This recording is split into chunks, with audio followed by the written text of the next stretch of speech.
Now that the Marvels is officially out, we now have 45 MCU movies and shows to rank. I'm going to rank them all right here, and it's going to be a pretty long video, so make sure you get yourself a snack. Before we get started though, I do have the Marvels review on my channel right now, so check that out if you haven't seen it yet, but let's get right to the tier list. Alright, so on the tier list, we have the Legendary tier, Amazing tier, Great tier, Good tier, Okay tier, Bad tier, and then the Terrible tier.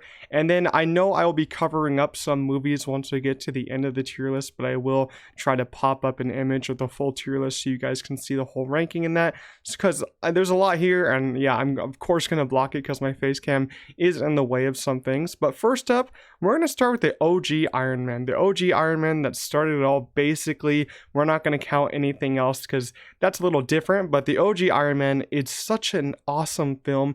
You know, it just started it all, like I said, and like starting with Iron Man is just so amazing. Robert Downey Jr., this is like his big comeback role, and he did an amazing job. He is our Iron Man, he is our Tony Stark, and I really did like the villain this, Obadiah Stane. Some people don't like him too much, but I kind of like him. I loved, you know, how he had a big ass Iron Man suit, and Iron Man had to fight him at the end, and it's like a big Iron Man versus small Iron Man at the end, and I think this one just works a lot. It kind of blew everyone's mind when it first came out because it's like the start of the universe.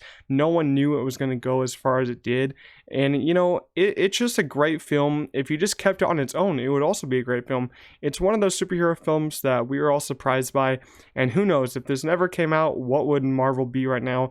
But Iron Man, the first Iron Man, is going in the great tier easily. It's a great film. The first Thor film, you know, I always go back to this one on rewatch when I try to rewatch all the Marvel movies every couple years. It's getting a little bit harder now since there's 45 things to watch. But this one, I kind of have a soft spot here because Kenneth Branagh did direct it. I like his direction here. I like the whole style of the film.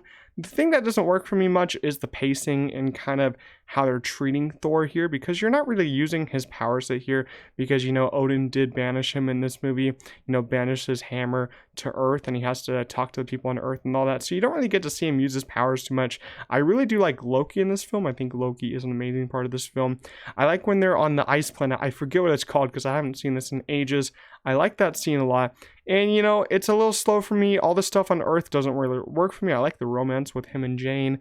That's pretty cool. But overall, Thor kind of left me disappointed, so it's going in the okay tier. Next up, we have the first Ant-Man. I think this one is a lot of fun, even though the Ant-Man trilogy as a whole is really, you know, upsetting to think about. It really just has a lot of ups and downs, and it never really gets to the great tier, which is really disappointing because I think Ant-Man could have gone to the great tier if someone like Edgar Wright directed this, because Edgar Wright was actually going to direct this movie, but he had to leave, and, you know, he kind of got fired, I think, because of creative differences, so he never got to direct this. Peyton Reed ended up directing it. I think the directing is pretty plain in this. I don't think, you know, it feels like a great film because the directing just isn't all there. You know, I do like Scott Lang as a character, and I feel like, you know, he has a good sense of humor. I like his character a lot. I like Ant-Man's powers a lot, and I like Paul Rudd in this movie a lot. I think Paul Rudd is a great addition to the MCU, one of the better supporting players. So Ant-Man, I'm kind of edging it on the okay and the good tier.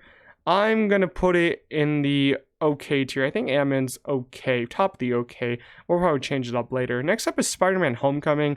You know, I was lucky to see all the Spider-Man Homecoming trilogy in theaters. The other Spider-Man movies I saw in theaters were Amazing Spider-Man 2. That's like the only other one I saw in theaters except the trilogy. So I was happy to see this whole trilogy in theaters, and Homecoming really surprised me a lot. I was kind of blown away by this movie, and kind of like just the, you know, it didn't tell the origin because we already kind of didn't need to see the origin. We've seen it so many times. Just takes place after Civil War, and it's like a coming of age story for Peter. I really did like it. I love the whole school feel because, you know, it's homecoming. He has homecoming coming up. He has to find a date. He likes Liz a lot, so that's who he's trying to date. And, you know, I love the supporting cast in this. All the kids, I guess you'd call them kids, all the teens in this movie did great. Tom Holland is an amazing Spider-Man. It's kind of hard to compare him to everyone else because everyone else is also amazing, but I think he really does great as Peter and as Spider-Man. I think the writing on this is pretty cool. The only thing I really would have fixed would be more like practical elements, because the CGI in this is a lot. You know, they CGI the suit over a lot in this. You don't really get those practical elements of Spider-Man like you did in like the Tobey Maguire trilogy or like some Andrew Garfield's duology, I guess you could say. So that just disappointed me, but I love the Vulture Vulture in this. The Vulture was an amazing villain. And overall, I just like the finale. The ending of it was great. Him becoming Spider-Man, doesn't really need Tony Stark anymore. A lot of people hated that. I kind of like that a lot. So Homecoming, I'm going to put in the amazing tier. I really like it. Now we're going to Captain Marvel 1 because we just got Captain Marvel 2. I guess you could call the Marvels Captain Marvel 2. That's what I would like to call it. But the Marvel is also a good title, but we're going to talk about Captain Marvel. Captain Marvel is a frustrating film for me because I think it could be so much better because you have Brie Larson here, a very great actress. I like her a lot, especially in Room. She was amazing in that movie. This movie, she's great in. I like her a lot in this movie. A lot of people hated on her when this trailer first came out. I think she's great. I think the writing, though, on this movie is extremely weak, some of the worst in the MCU, and the story isn't all that great. I like her kind of origin a little bit, but I don't care about the Kree or any of that, or the Skrulls. I really don't care about them, and I didn't care about them in Secret Invasion either. The action's okay in here. I like seeing Nick Fury. Agent Coulson was awesome in this movie. But overall, I felt like this was a big step down for Marvel, especially when this came out in between Infinity War and Endgame. So I really didn't really care for it that much because the writing was so weak. So Captain Marvel goes in the okay tier. Next up is Guardians of the Galaxy 2. I love all the Guardians of the Galaxy films. We'll get to the others soon, but Guardians of the Galaxy 2 was an awesome film to watch in theaters. And as I keep rewatching it over and over again when I'm at my house, it just gets better and better each time. I think what James Gunn is able to do is simply magnificent with this ragtag group of heroes that no one thought this was going to be a successful movie, Guardians of the Galaxy 1. But then we got the second one, and I think the second one is so great. I see a lot of people really hating on this movie. Also, when it first came out, I saw a lot of people saying, oh, it's such a big downgrade from the first one. It is a downgrade from the first one, but I think it's still great. I think it has a lot of amazing moments. A lot of people don't like the humor in this one. I think the humor is excellent. James Gunn knows how to handle his humor. Maybe there's like one or two moments that go on for a little too long, but I really do like this one. I like the emotional aspect of this one and the father and son element of Peter and his dad. That really worked a lot for me, and especially Ego, his dad. That was really, heartbreaking to see at the end when he's like, I'm sorry I had to kill your mother because I put that tumor in her head. That was just heartbreaking, that moment. And I think Chris Pratt doesn't get enough credit for how good his Star-Lord is. I think he does an amazing job in here, just like everyone else. I feel like everyone else in this cast is great. In this one you have the sad death of Yondu. Oh my goodness, so sad. But also has one of Yondu's best moments when he's in the Ravager's ship and he just saves everyone and has that kind of needle drop with his arrow. Oh my goodness, amazing. I feel like this one has some of the best cinematography in the MCU with all the colors going on and everything. Oh my goodness, I love this. I love the technological aspect of this movie, and the story might be a little weak for me at some parts, but just the emotional aspects of this movie are just done so well, and I feel like you just get to care about these characters even more. And the opening is I think the best opening in the MCU. This one has the best opening in the MCU. So I'm kind of struggling to rate this one. I think it's great tier, amazing. I'm gonna put it in amazing. It's really that good for me. Hey, look at this. Next up, we got Guardians of the Galaxy Volume 1.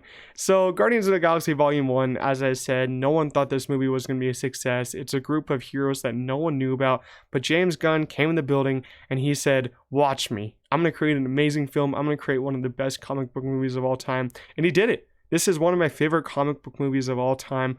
I think this is one of the, 10 out of 10 comic book movies. I only have 8 of those, I think.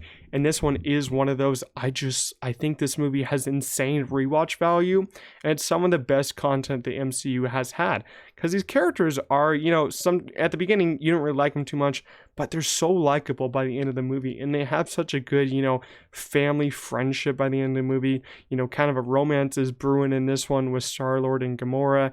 It's an amazing soundtrack too. The Guardians movies are kind of all about the family story, but also all about the soundtrack. James Gunn knows how to pick these great songs. And I really did love, Ronan the Accuser. I'm not going to say I loved him a lot. I love the fight scenes with him at the end, especially the dance battle. That's one of my favorite parts in the MCU because, you know, you could easily make that into a joke, but it's kind of made into a more serious moment along with a smaller aspect of a joke. So I think that this one works too well for the MCU. No one thought it was going to work as well as it did, but it does. And I'm really happy that these actors got to play these characters and they did such a great job. You know, they're kind of moving on after Guardians 3. We're going to see where this team goes. But Guardians of the Galaxy Volume 1 is going in the legendary tier, one of the best MCU movies in my opinion. Next up is Iron Man 2. You know, for these, bad MCU movies, I'll say, I'm not going to say a lot about them because I don't really remember a lot about them. I don't really watch them too much, so that's kind of on me. But Iron Man 2, I know that the villain, I think, is Whiplash. I think that's his name. This one has some moments, I would say, especially the final battle. I think that's a great moment, and I really do like the fight at, Tony's house. I like that part. But overall, I think this one is a really sloppy film, sometimes boring at parts. We do have our first entrance of Black Widow in this film, which is pretty cool. I like the scene at the donut shop, but overall, this film is very forgettable. A lot of moments, the villain isn't great, so I really don't care to rewatch it very often. You know, on my annual rewatch, I sometimes just skip over a couple moments, and I'm pretty sure this is the one with Elon Musk in it too, which is kind of trippy for the MCU to have Elon Musk in it. So, you know, Iron Man 2, not terrible, but it is bad. Next up is the first Avengers movie. I'm going to get a lot of slack for this and maybe a lot of hate, but I think this is the worst Avengers movie out of all four. Maybe that's because I didn't really grow up with it. I wasn't like, you know, a full-on teenager or adult when this came out. I was actually pretty young when this movie came out. So I don't really like it as much as, you know, the second one, third one, or fourth one, but I still think it's great. I still love a lot of moments in this one. Joss Whedon did direct it. I don't care about Joss Whedon, though. He's a terrible human being. But the characters in this are so cool. I think the costumes are some of the best in Marvel because they just look so practical, especially the Iron Man costume in this. And the final battle, the Battle of New York, you know, is such a big moment for the MCU, especially, you know, the shot where it's circling around all of them. I love that moment a lot. I love how Hawkeye actually has a lot to do in this movie. In the other Avengers movies, he kind of gets sidelined a lot. But in this one, he has a lot to do. Loki is the main villain of this. I love Loki as a villain. I think he does amazing in this. And, you know, this is the one where everything changed because in Endgame, they kind of went back and changed this event. But I think this event of the first Avengers is really cool. You're really assembling all the heroes in this one because you already had all their solo movies. That's kind of what they're struggling with now. They're trying to get, you know, a new team up, but they're not doing it correctly like they did in phase 1 and phase 2. That's what made the first Avengers work so well, because you teamed them up after they already had their solo movies. And I think the first Avengers is great, so it's going in the great tier. Next up is the first Doctor Strange. I was surprised by this movie a lot. I don't think I saw this one in theaters. I don't think I got taken this one in theaters, but I remember watching it on streaming, I think a while back, and I was just kind of blown away by the visual effects in this one, because I think this is maybe the strongest visual effects in a Marvel movie to date. If we're just talking about MCU, I guess it is the strongest, because Scott Derrickson, he did an amazing job with this movie. I was kind of sad that he didn't get to direct the second one, because we saw his vision, you know, he kind of shared it on Twitter, and his vision would have been really cool. But for the first origin story of Doctor Strange, I really loved it. I loved everything that was going on. And I love Benedict Cumberbatch, and, you know, his range in this role is pretty cool. His character goes through a lot of different emotions, especially that car crash. That scene was so well directed. I loved everything going on, but just the way they're showing the magical abilities in this, the visual effects, and just the storytelling in this one is done really well. Rachel McAdams is a great love interest in this. The villains, though, I will say are weak. I don't care about them too much. I think Mads Mikkelsen plays the villain in this. Caecilius, I think his name is. That's what I'm saying. If it's a bad villain, I kind of forget about them. The final fight is cool with like kind of Dormammu and Doctor Strange kind of resetting it like hundreds of times. That's pretty funny. I like that a lot. But as I said, it's the most, you know, kind of visually appeasing Marvel movie, this and Guardians 2. So I do think it's great. So it's going in the great tier. Next up is Thor Ragnarok. Taika Waititi went on to direct this movie because the first two Thor movies weren't the best movies in quality, and they're kind of dipping in box office. But Taika Waititi brought Thor back up and changed the aspect of this movie in, you know, a better way, I would say. It turned into like an 80% comedy, 20% serious kind of film, which some people might hate, but I kind of loved it. I love what the direction that Taika Waititi took this in, and seeing Thor and Loki team up again was really great. I love their team up, especially at the end. Oh my gosh, gosh, the ending of this film, the final fight against Hela. Hela is one of the stronger villains in the Marvel Universe, I would say. Not the best, but I did like her a lot. I think she's a little bit wasted and she's not really used a lot in this movie too much. Valkyrie, one of my favorite additions to the MCU, especially in this movie. She is underutilized in the other Thor movie that we'll talk about soon, but I did like her a lot in here. I love the whole comedy aspects. Korg became one of my instant favorites after this movie, and I think Taika Waititi's direction on this was really great.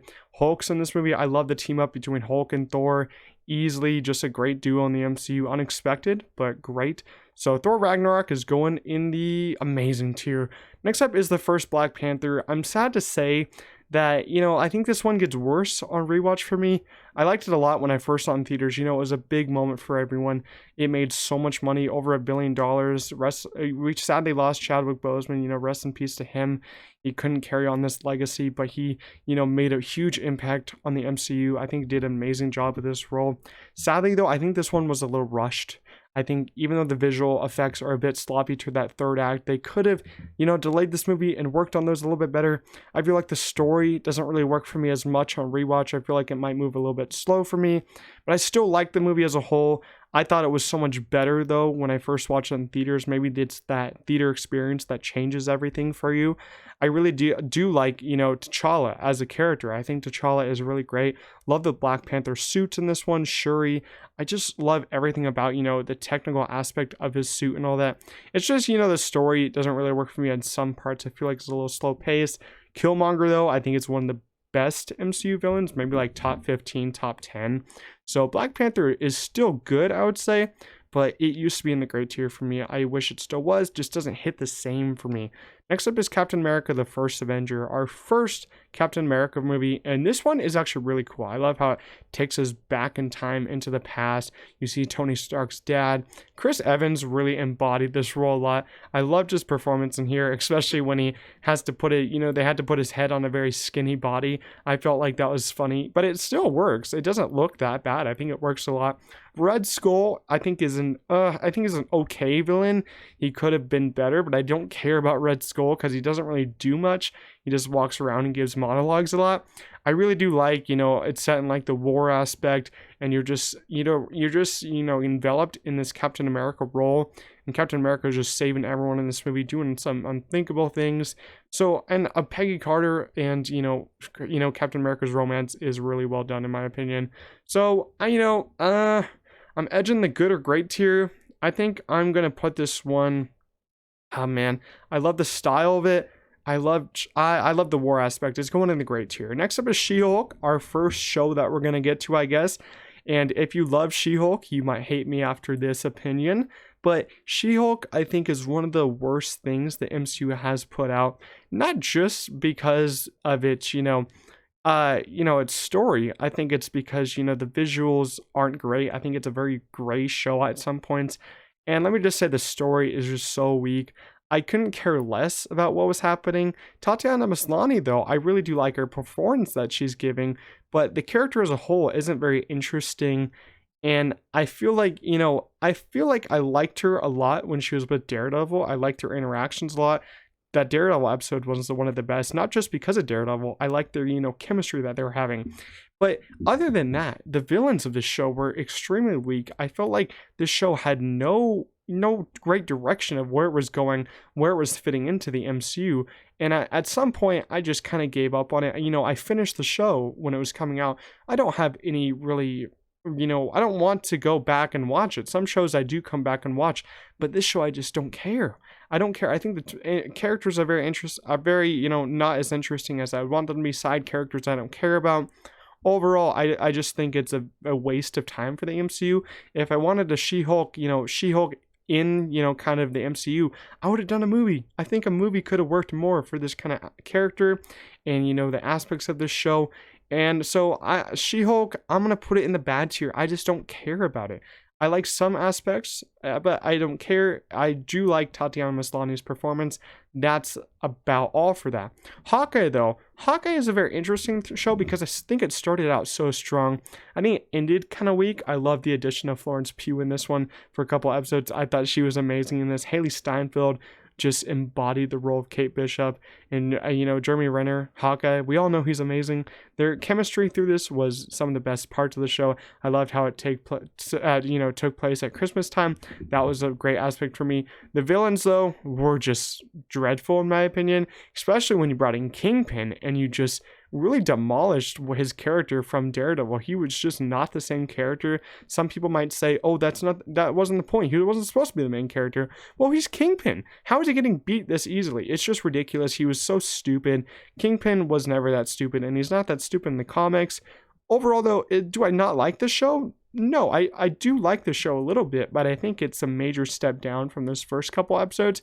And I feel like this one could have been also a pretty good movie. That's going to be a basic occurrence on here. All these shows could have been pretty good films, but Hawkeye, I'm going to put it in the Hawkeye in the okay tier. It has a couple great episodes, a lot of interesting decisions at that final ending. Next up, we have Guardians of the Galaxy Volume 3. I was just stunned. This is from this year. One of the best movies of 2023 so far. A great farewell from James Gunn. There's a lot of great aspects in here. Some of the best visual effects we've had in Marvel in the past 3 to 4 years. I was just so engrossed in this movie. It's a very sad movie. It did make me cry at one point, but I just love the whole story with, it's evolving Rocket. This is Rocket's story, the High Evolutionary, one of the best MCU villains in my opinion. He was just out for blood. He didn't care about anyone. He thought he was God, and he just wanted to exterminate like all life, make everything perfect. That's not the point of life. Nothing's supposed to be perfect in life. I love the whole, the story by the end is everyone just teams up, helps Rocket, and he really knows truly at the end that he is a raccoon and he's Rocket Raccoon. That's what makes him special. And I loved how James Gunn was able to do, the classic suits. I think the suits were amazing, all those classic suits. I just wish, my one gripe, if I was to have one major gripe, I wish Star-Lord got his helmet again. That's what I was missing. I wish he had his helmet from the first and second movie. The helmet was amazing.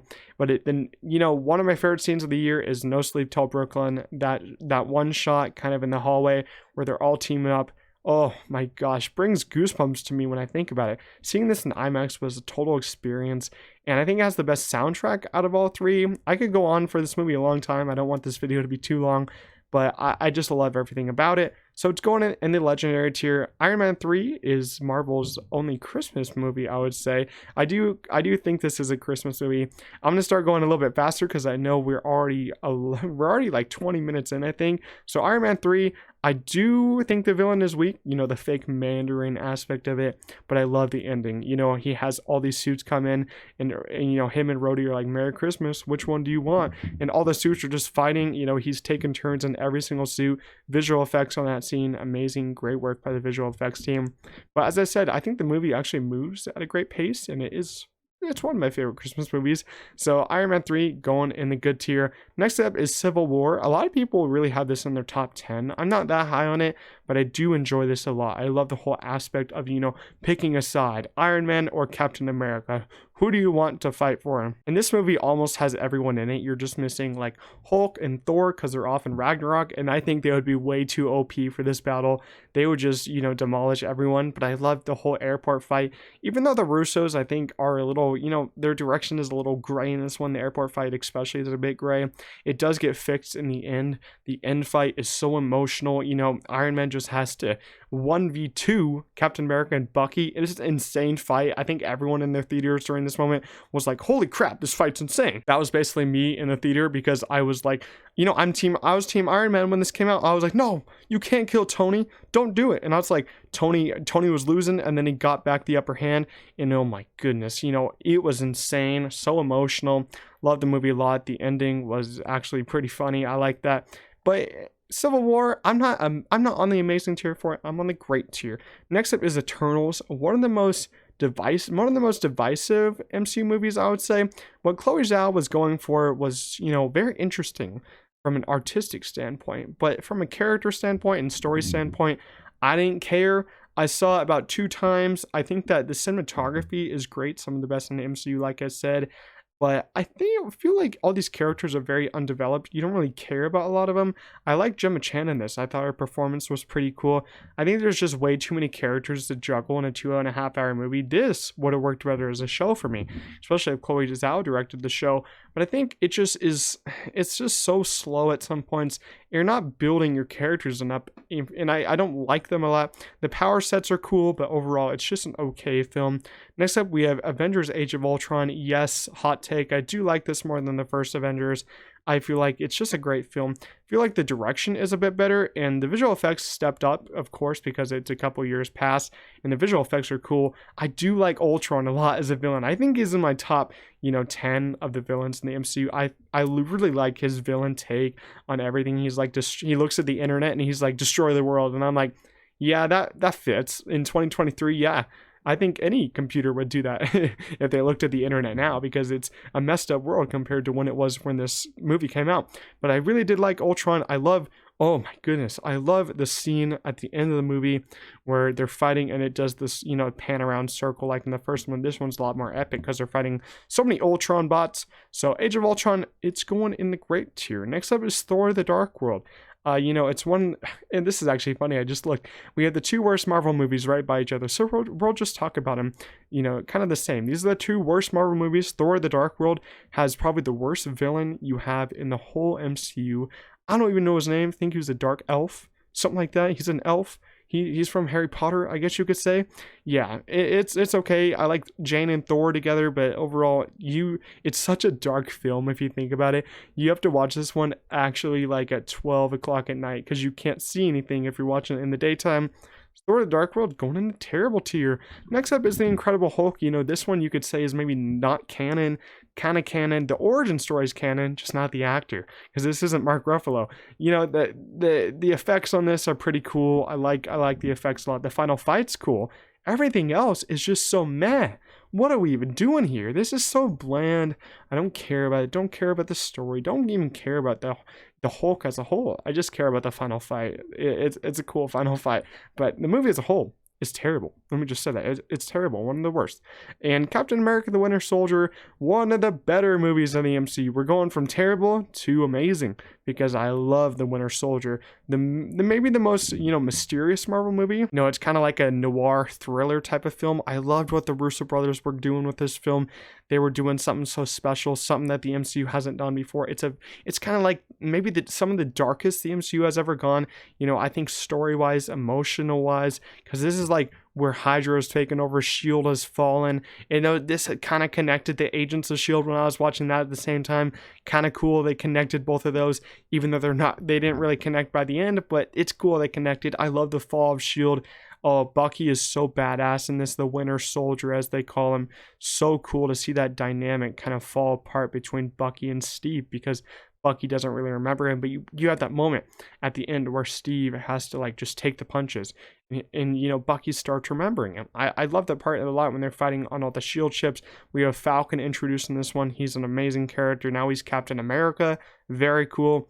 But Nick Fury is actually very amazing in this one. He's actually kind of menacing in these kind of movies early on. They kind of butchers the character later. But yeah, the Winter Soldier going in the legendary tier. Next up is Shang-Chi. Shang-Chi was actually a big surprise. I actually really did enjoy this movie a lot. I liked it a lot more when it came out in theaters, but I do think it's great still. I think I saw it many times. I saw it like 6 times because this is when Regal Unlimited first came out, so I just got to see unlimited movies. So this one really did mean a lot to me. Saw it so many times with my friends, with my family. Such a cool movie. Awkwafina actually was pretty good in this movie. I don't like Awkwafina too much in other movies because I think she plays really annoying characters. But I liked her friendship with Shang-Chi. I loved the 10 rings and how they're used. And it just makes me, thinking about this film just makes me wish that we've seen Shang-Chi again. We haven't seen him since this movie. I want to see him again because what he can do with these rings is just so amazing, so powerful. And the villain of this film, his dad, was actually so good. Probably top 10 now, maybe top 15 villains. Cinematography was also really cool. Some of the visual effects need some polishing. It's a little gray in that third act. But still, I'd put Shang-Chi in the great tier. Next up is Black Panther: Wakanda Forever. We were all wondering what was going to happen now that we sadly lost Chadwick Boseman.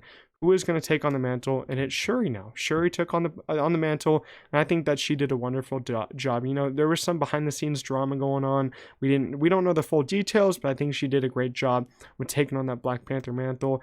Namor was a great villain. I did love his storyline a lot. Some of the visual effects in green screen in this aren't great. On rewatch, I kind of noticed it a bit more, but the storyline as a whole is very emotional. You know, those first 5 minutes, everyone was probably very teary-eyed in the theater, probably got very emotional.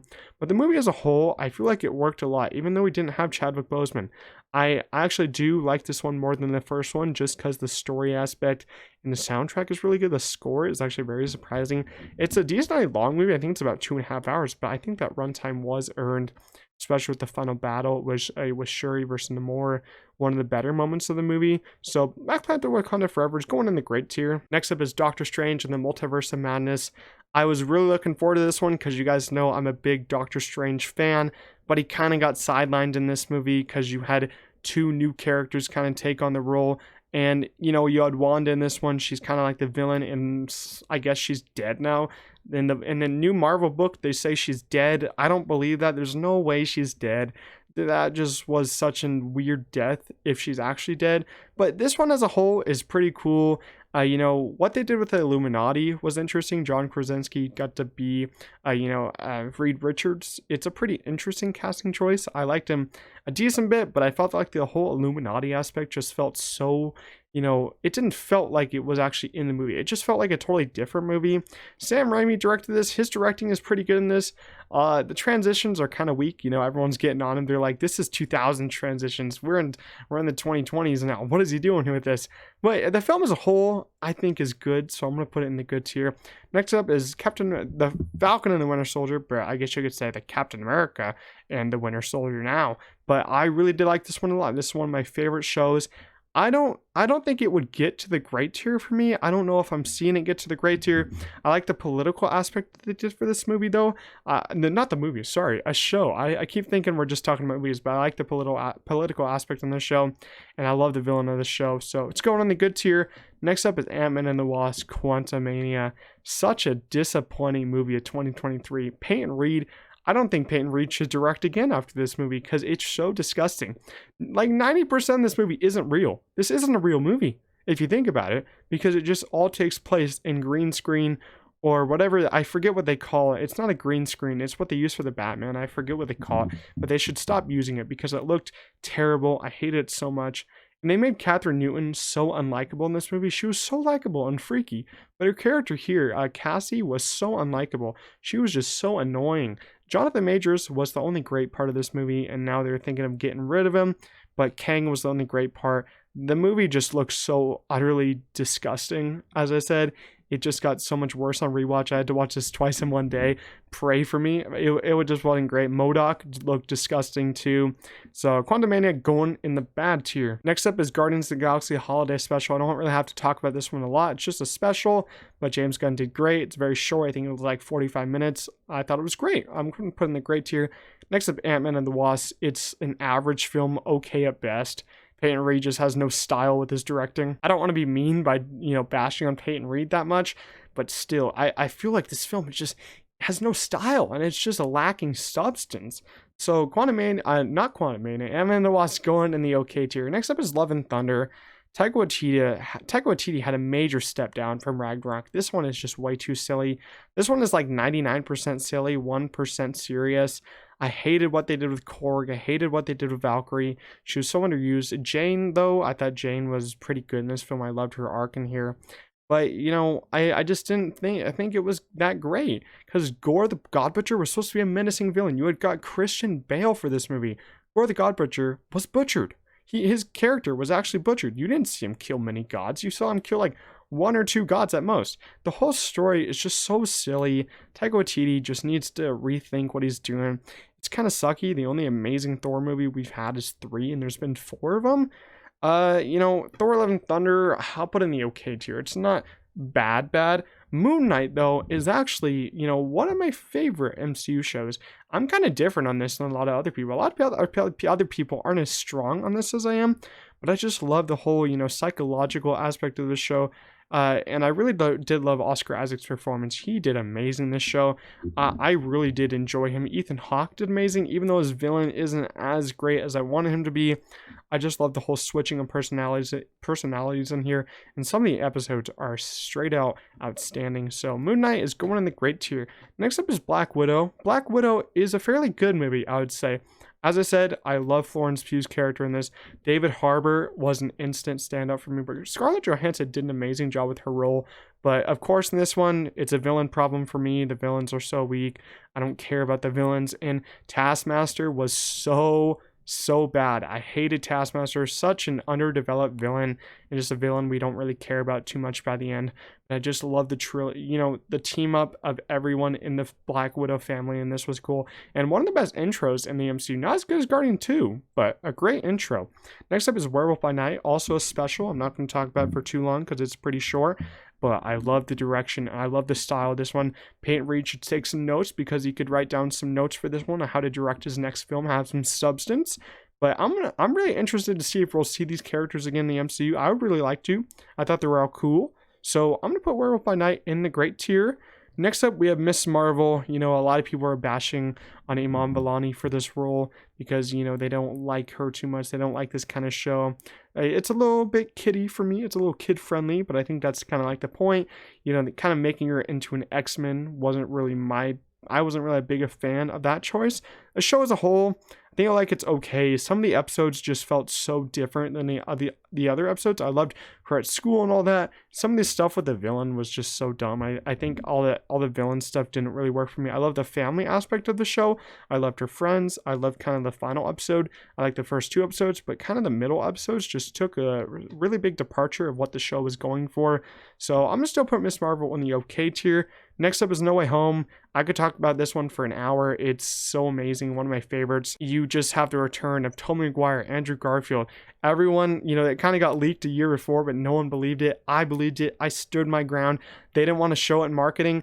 But this is one of my favorite theater experiences of all time. When Andrew Garfield came on screen, when Tobey Maguire came on screen, the theaters went bananas. I saw this one 6 times just to see the reactions. The reactions were insane. Some of the biggest reactions, I think bigger than like Infinity War and Endgame. I will just never have a theater experience this big, maybe until Secret Wars. Who knows if that will actually live up to the hype. This one did, though. Some of their directing is kind of iffy, the green screen, but they shot in COVID for this one, so I cut them some slack. But No Way Home is going in the legendary tier. Next up is What If. I don't really care to talk about this one too much. It's not bad for me. It's just okay. It really could have been so much better. I don't see a need for it in the MCU if you're not going to use these characters really again. So I just, I watch it once, never going to watch it again. Next up is Loki. This is Loki Season 1. I did split them up. Loki Season 1 is really great. I love what they're going for here. I love the use of Loki, and Owen Wilson is fantastic in this show. I haven't really rewatched Season 1 in so long, so I don't really have a lot to talk about. He Who Remains, I love this final episode with the He Who Remains, and the ending of it is a big cliffhanger. Loki, I think I'm going to put in the great tier, not the amazing tier. Endgame and Infinity War, some of the best, experiences in Marvel that anyone's going to have. Just taking back to those days, that was just a crazy time. Endgame as a whole, great third act. I love the third act. The first 2 acts are a little bit weaker than I wanted, but still, Endgame going in the legendary tier. Infinity War, such a big experience of a movie. No one thought that, over 30 characters could really team up in this movie, and the Russo brothers, they did it somehow.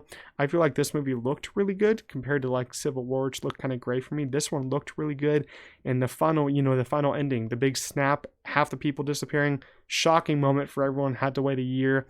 It's like, if you didn't have to wait a year for this, then you just weren't in the moment. That's the truth. I was in the moment. I had to wait a year. It was the longest year of my life.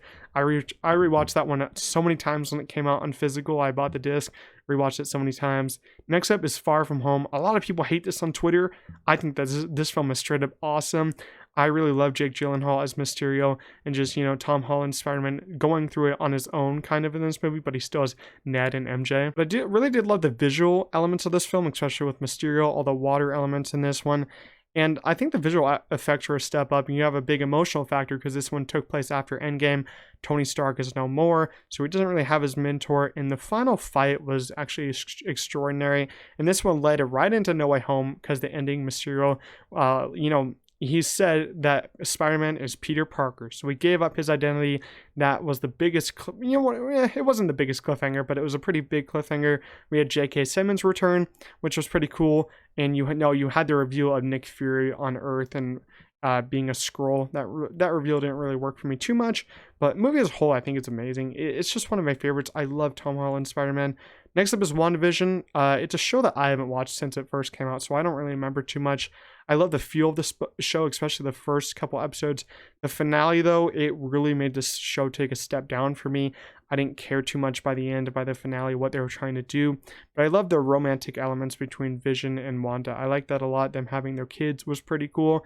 And, I'm going to put it in the good tier. I don't think it's on that great tier yet, but I'm going to put it in the good tier. Next up, we're going to go Secret Invasion. Secret Invasion was just a crazy disappointment. This is, I think the MCU has two of their worst projects so far this year, which is Quantumania and Secret Invasion. I was just so let down by Secret Invasion. It's supposed to be a serious kind of noir, it's supposed to be kind of like The Winter Soldier and kind of like knowing who is the Skrull. But you don't care. Who is Gravik? No one cares who Gravik is, and no one watched the show. I swear, if I asked 100 MCU fans if they watched the show, only like 30% of them would say yes. No one cared for this show. The ending was stupid. The whole, having, I forget the character's name. She has all the powers of everyone by the end. They have the most overpowered person in this whole universe by the end of the show. How are you going to even level that out? She's too overpowered. I don't understand how they're going to figure that out. It doesn't really work for me. I can't believe this show happened. And yes, I think it is worse than Quantumania. I don't know. Is it on the terrible tier? Am I being too hard on Secret Invasion? I felt like the ideas from the show just didn't work for me. So, I'm going to put Secret Invasion in the bad tier. I'm not going to put it in the terrible tier yet, but Secret Invasion is going in the bad tier. All right, next up on our tier list is Loki Season 2. I'm not going to go into any spoilers on this if you guys haven't watched the finale, so don't worry about that. But Loki Season 2 just continues to be amazing. Episode through episode, all 6 episodes. I think this is the only Marvel show that really works with the 6-episode format because they know how to tell a story in 6 episodes. Season 1 and Season 2 are easily some of Marvel's best, and I think easily their best show. It's not hard to say that though because their shows have been pretty disappointing throughout the Marvel universe in Phase 4 and 5. But Loki Season 2, it's just so excellent. I loved the design of the show. The cinematography in Season 2 was so much better than Season 1, even though Season 1 had great cinematography. And Ki-Hu Kwan, who came into this show, got introduced as a new character, OB, was easily one of my favorite parts of this show. I loved him in this show. Victor Timely, also an amazing character in that finale. When you guys see the finale, it's so great. I love the finale. It kind of left me wanting a little bit more of the Loki character because I don't know if that's going to be the end of him or something like that. But I'm kind of interested to see where they kind of take this idea of the finale and where it goes. But Loki Season 2, I'm going to put it in the amazing tier. I really did love Loki Season 2. Next up is the Marvels. Same thing for this one. I'm not going to talk about any spoilers, so don't worry about that. But I love the chemistry between our 3 leads. I thought they were all amazing. I saw this one 2 times. On the second watch, I didn't like it as much. I found it to be, less good in my opinion because the silly aspects didn't work for me on the second watch. But I do have fun with this movie. I think it's just a fun Marvel movie, but it just still feels disconnected to me. All the Marvel movies in Phase 5 and Phase 4 kind of just are feeling disconnected, which is really just hurt in my opinion on the MCU because I loved when all the MCU movies got connected. Has a killer ending and post-credit scene, but who knows when we're going to see the end of those. 5 years. It's ridiculous how long we have to wait to finish those post-credit scenes. But yeah, as I said, I love the chemistry between our 3 leads. The villain was horrible though. Probably one of the worst Marvel villains we've ever had. But still, the Marvels, the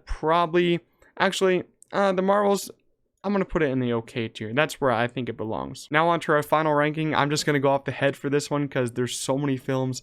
Terrible tier. Let's go Incredible Hulk above Thor the Dark World. Then we're going to go bad tier. We're going to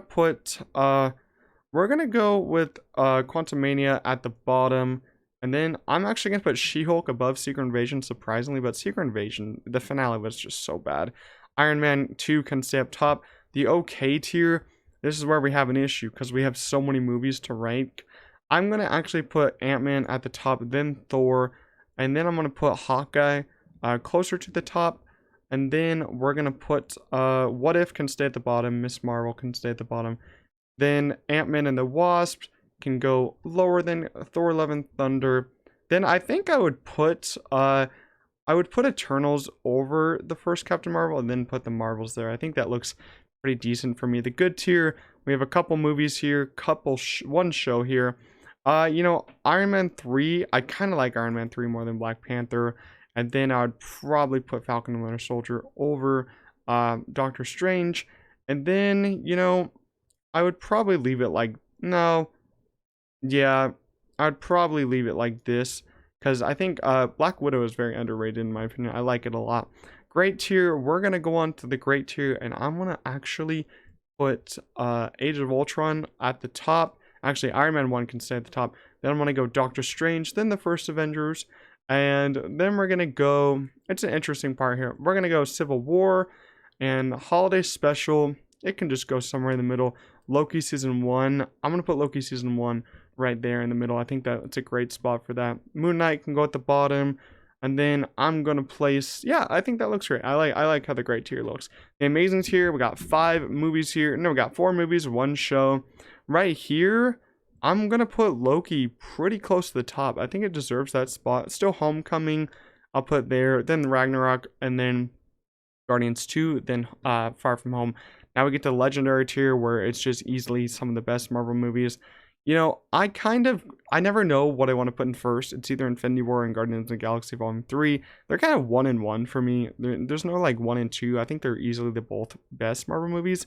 Then I got the first Guardians, and then I'd probably put Winter Soldier and then Endgame and then No Way Home. I think that is my clear ranking. Hopefully the face cam isn't covering it. Hopefully you guys can see all of that.